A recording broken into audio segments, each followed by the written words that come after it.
చెప్పారు. ప్రపంచంలో మీరు ఎక్కడైనా సరే ఒక నీటిలోకి తీసుకెళ్లి ఒక ఎముకని వేస్తే అది కరగడానికి చాలా కాలం పడుతుంది. నీటిలో ఎముక కరగదో పట్టాన.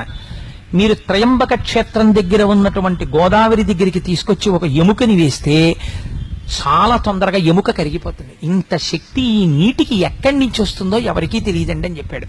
మన దేశం, మన క్షేత్రాలు, మన నదులు అంత గొప్పవి. తెలుసుకోక, చేతకాక, 4 శ్లోకాలు రాకపోయినా, 2 పద్యాలు లేకపోయినా, ఓ పురాణం చదవకపోయినా, ఓ మైకట్టుకుని వెర్రికేకలేసే వాళ్ళకి ఈ జాతి వైభవం ఎక్కడి నుంచి తెలుస్తుంది? చదివితే తెలుస్తుంది. నీకు రామాయణంలో ఒక శ్లోకం చదవడం వచ్చా? నీకు రామాయణంలో ఒక శ్లోకానికి అర్థం చెప్పడం వచ్చా? నీకు ఓం త్రయంబకం యజామహే సుగంధిం పుష్టివర్ధనం అండం వచ్చా?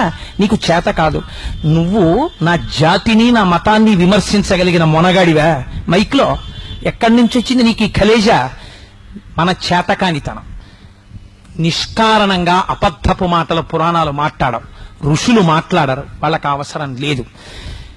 నిరూపింపబడ్డాయి, అనవసరపు విషయాలు ప్రస్తావన చేసిన వాళ్ళు లేరు. రామదాసు గారు విమానంలో వెళ్ళిపోతే భద్రాచల క్షేత్రం వచ్చింది. రమణ మహర్షి ఆత్మజ్యోతి కొన్ని వేల మంది చూస్తుండగా అరుణాచల శిఖరాల్లో కలిసిపోతే అరుణాచల వైభవం కనపడింది. కేంద్ర ఆర్థిక మంత్రి అంతటి వాడు ప్రదక్షిణం చేస్తున్నప్పుడు జ్యోతి రూపంగా కనపడితే స్థాణువై నిలబడిపోయాడు. ఎంత మందికో ఎన్ని రకాలుగానో స్వామి దర్శనమిచ్చి వాగ్గేయకారులని, ఋషుల్ని, భక్తుల్ని ఉద్ధరించినటువంటి మహాక్షేత్రాలు కలిగినటువంటి సనాతన ధర్మం మన ధర్మం.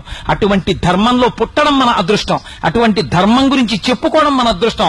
అటువంటి బావులలో స్నానం చేయడం మన అదృష్టం. వాటికి పేర్లు తక్కువ చేయడం, వాటి గురించి ఎవరో విమర్శలు చేస్తే మనం వినడం, అంతకన్నా అసహ్యకరమైన విషయం దేశంలో ఇంకోటి లేదు. మనం దాన్ని ఖండించాలి.